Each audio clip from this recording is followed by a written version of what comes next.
YouTube, it's Be Naturally Jazzy coming to you with another video. Oh my god, this video is so long overdue, but I've been getting a whole lot of requests to do like a simple tutorial on how to use herbs and powders and things like that, or Ayurvedic powders to include in hair regimens. And a nice effective way to do that is by doing water infusions. You know, people normally call them tea rinses. I call them herbal infusions because you're going to infuse the herbs and the powder with water to produce this super product that's great for the scalp, great for the hair. And the fun thing about it is that you get to mix and match different herbs that you like to use on your hair. So today is my wash day. I'm going to go ahead and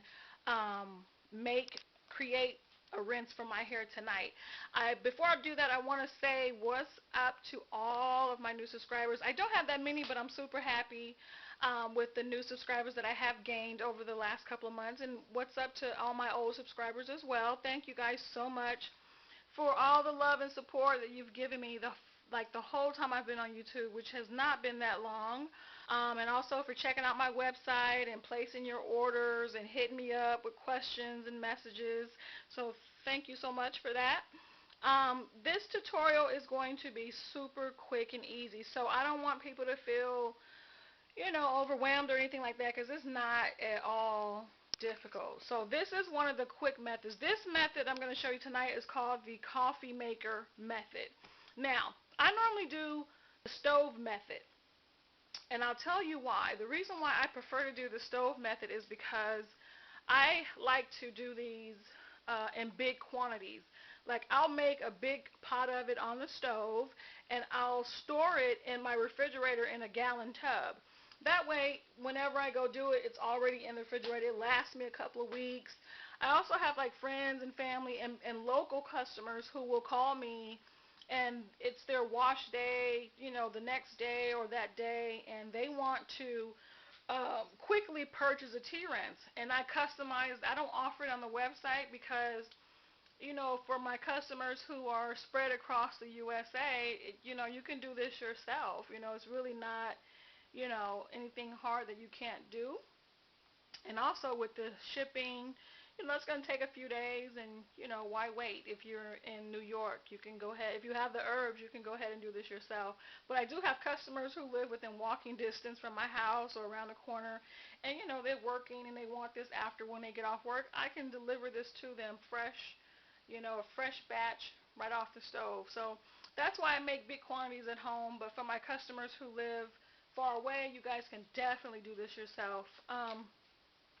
So today, it's just me and only me. I'm going to do a small pot here of the infusion, the tea rinse infusion. So I picked out the herbs that I want to use. Now, all of these herbs I'm going to show you are available on my website at www.benaturallyjazzy.com. I'm going to show you just a few of the ones that I choose tonight.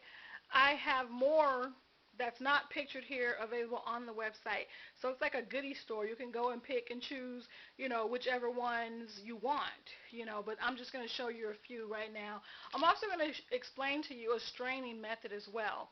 Now, I say straining because if you do a search on YouTube, there are a few women who have already, taken the challenge of learning to do this procedure themselves, and there's so much a wealth of information on YouTube regarding infusions and tea rinses. There's a young lady on here, I think her name is Nappy and Free, I'm not certain of the name, I'm so bad with names, but she's on here and she does a lot of videos on Ayurvedic herbs and procedures and things like that. And she has a video explaining the filter, using the filter way to strain your herbs. And that's just, using the filter. You just pick out the herbs you want. You put maybe a tablespoon or a teaspoon inside here, close it up using a rubber band. It's going to be like a little pouch, and you put that directly inside the pot, let the water filter down on the pouch of herbs, and then you let that simmer for like 2 to 3 hours. That's a great way to do it. It's nice, quick, and easy. It's not messy. You don't have to strain the herbs once the infusion is done. Um, I don't prefer that method myself because I like for my powders and my herbs to touch the water. With the filter method, you're just basically getting the evaporated version of an infusion. I like for my herbs and powders to come in direct contact with the water. The water, and on top of that, it doesn't take that long for the infusion to take place. If you let the herbs and powder directly come in contact with the water, the infusion only takes about, maybe half hour to an hour. I noticed from my experience when I do the filter method, I have to let it sit for a very long time to get the water as dark and to get the natural properties to release because it's not direct contact. This is still, however, a great method. I just don't have time for it tonight, but it is, I have done it before, and I will continue to do it if I feel like it. It's all, up to your preference, but there are several ways you can do things. So I'm not going to do that tonight. I don't particularly prefer this one. So I like for my herbs to come in contact. I'm going to take this off so you can kind of see. You just get the herbs, and I use a half a teaspoon of each. You can use whatever measurement you like, but about no more than a tablespoon. This is like a baby spoon, a teaspoon. And you put it at the base of the pot. Then you fill your pot with distilled filtered water, and you pour it in. You let it filter down directly onto the herbs and the powders at the base, and you let that sit heated on for about 30 minutes to an hour. And you can see here the herbs floating around in there. Um, and this is a great method. I prefer this method. The only thing with it, you just have to strain the herbs out once it's done, which is no big deal. I'll show you how to do that. Super easy. It's not messy. I remember when I first started doing this years ago, I used to make a mess of the kitchen, but not anymore. So I'll show you guys how to do that, quick and simple. The herbs I'm going to use tonight for this infusion is hibiscus powder. This is one of my favorites. I use it to cook with. I use it in my smoothies, and I also use it in my hair treatments. The next herb I'm going to use is henna red leaf powder. This one is neem powder, chamomile flower powder, good old amla, brahmi. This is black tea. I'm going to use a little bit of catnip leaf powder, herb. This is sage. Then this is rosemary, dried rosemary. And in the very back here we have peppermint leaf herb. So I'm going to use all of them.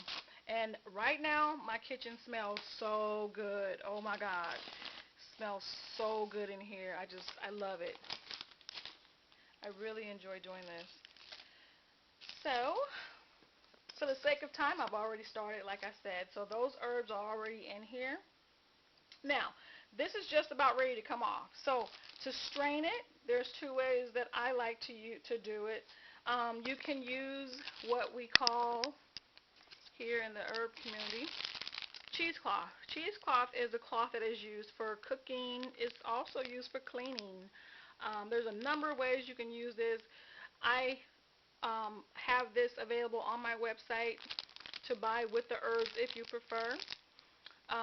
A lot of people when they shop, they like to, one-stop shop, everything in one, trip. And I'm like that too. So I use this to cook with, and I use it to strain my herbs.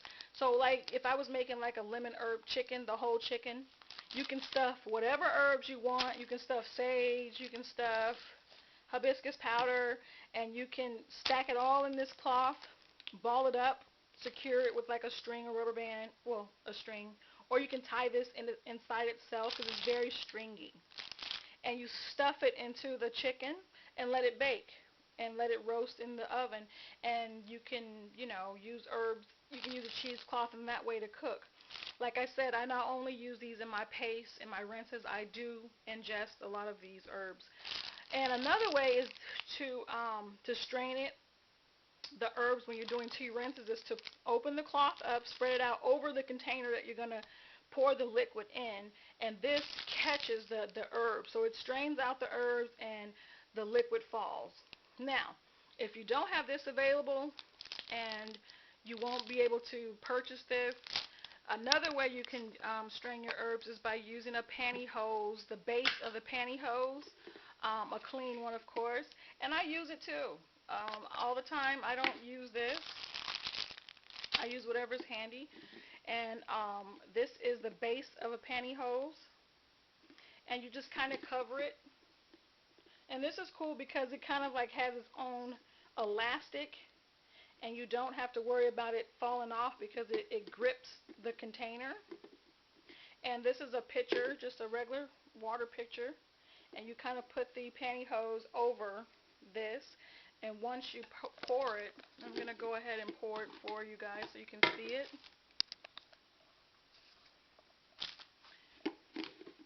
You just take it off the base and you pour just like so. And mind you, it's the same thing as if you were using the cheesecloth. You just put it over the mouthpiece of the pitcher and you pour. And the pantyhose will catch the herbs and the powders. Some of it will even be left inside the coffee maker. Most of it will be left inside the coffee maker. And as you can see, there's a lot of it right there. Okay? Now, if you're not going to use it right away and you want this to cool down, you can, if you want this to cool down, just to sit it on the table and let it cool down before you pour it over your hair, I would scoop the rest of this out and put it in here.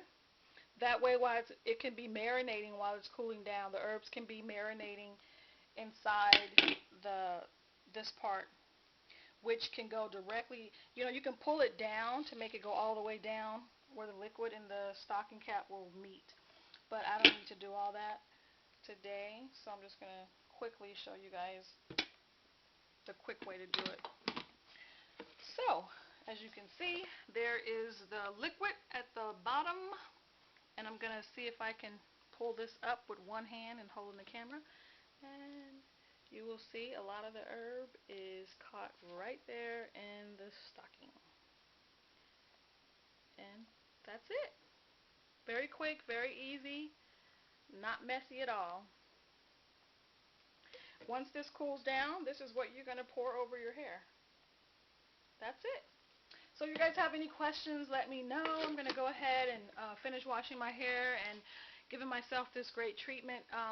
If you've tried this before, leave a comment and let us know how it works for you. Please continue to support my channel. I welcome any feedback from you guys. Like I said, thank you so much to all of my new and old subscribers. I will be posting another video showing you guys how to do an oil infusion, which is kind of similar to this, a little different. So I'm going to go now. I wish everybody a great weekend. So take care. Deuces.